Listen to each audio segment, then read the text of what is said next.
হুগলি জেলার হরিবল দিগনাথ চক্রবর্তী কুটুমণি দেবী সুযোগ্য সন্তান, যার সংসার আশ্রমের নাম দেবীন্দ্র মোহন চক্রবর্তী।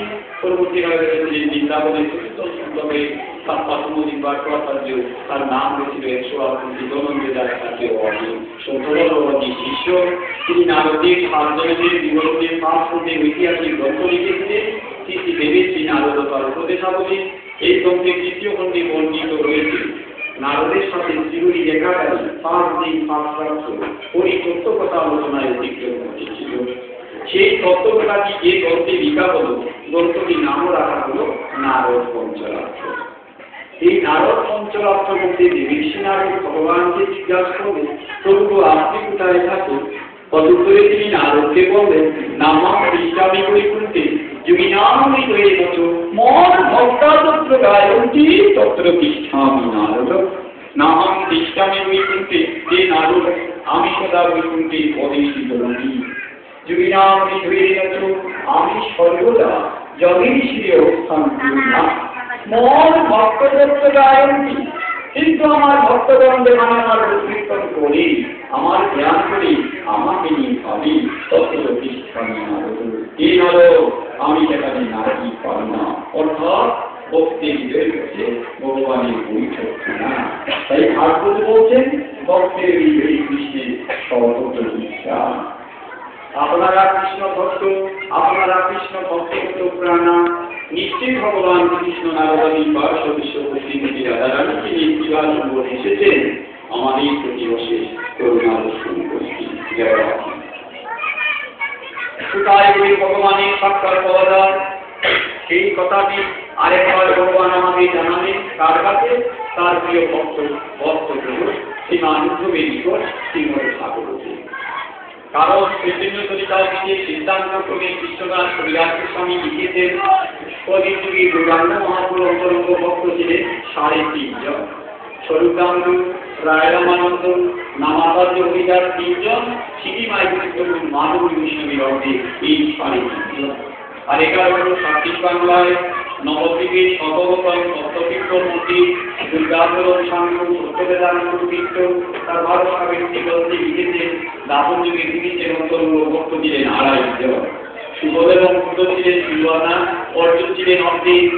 এই 2.5 জনের মধ্যবর্তী ভক্তপ্রবর্তী না উদ্ধবের নিকট ভগবান কৃষ্ণ গিয়েছিলেন লীলা সম্পর্কে মাত্র 7 দিন পূর্বে। শ্রীমদ ভাগবতে যে তত্ত্বটি উত্তর সংবাদ যদি বর্ণিত রয়েছে। কারণ ভাগবতের সিদ্ধান্ত ক্রমে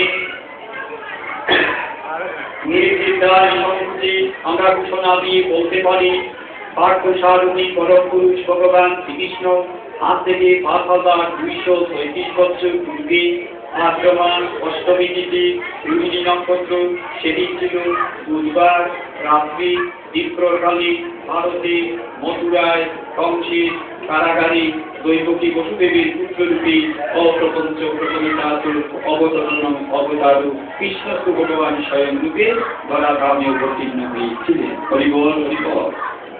এবং দাপর যুগে পার্থসারথী পরম পুরুষ ভগবান শ্রীকৃষ্ণ ধরাধামে সশরীরে বর্তমান ছিলেন 125 বছর।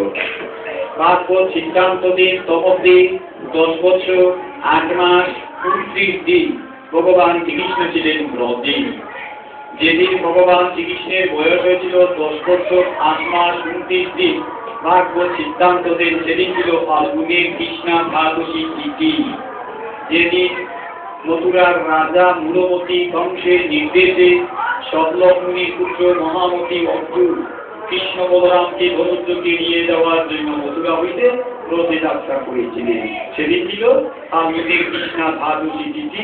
শ্রীকৃষ্ণের বয়স ছিল ভাগবত সিদ্ধান্ত ক্রমে 10 বছর 8 মাস 29 দিন। জয় অধি। তাই আজ অর্জুন কংসালয় হইতে রওনা হয়েছে নন্দালয়ে। ভাগবত আমাদের ঘোষণা দিয়ে বলছেন, আমাদের সকলের যাত্রা কংসালয় হইতে নন্দালয়ে। হরিবল হরিবল। হিংসা নিন্দা অহংকার আমিত্ব ক্রোধ অভিমানের আলয় হল কৃষ্ণ কংসালয়। আর পরম পুরুষ পার্থসারথী ভগবান শ্রীকৃষ্ণের চরণগত ভাবের আশ্রয় হল নন্দালয়। তাই আমাদের সকলেরই যাত্রা একদিন হতে হবে কংসালয় হইতে নন্দালয়ে।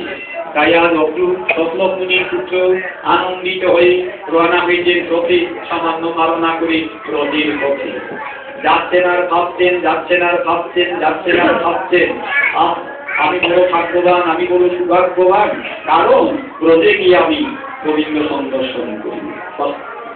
আমার মনকে পরিষ্কার করতে আমি তো এমন কোনো পূর্ণ করি নাই যে পূর্ণ বলে আমার গোবিন্দ দর্শন হতেই পারে। আবার মনকে সান্ত্বনাও দিচ্ছে, আমার কোনো পূর্ণ নাই কথা। গোবিন্দের আরেক নাম করুণার সিন্ধু, তার কৃপা বিন্দু যার প্রতি বর্ষিত হয় সেই তার দর্শন লাভ করে। হরিবল হরিবল। ভগবানের গুণ হল অবৈতুকি করুণা, তাই তার নাম কি? করুণার সিন্ধু। ইহকালের প্রেমদাতা, পরকালের বন্ধু। করুণা সিন্ধু গোবিন্দের নাম কেন হয়েছে?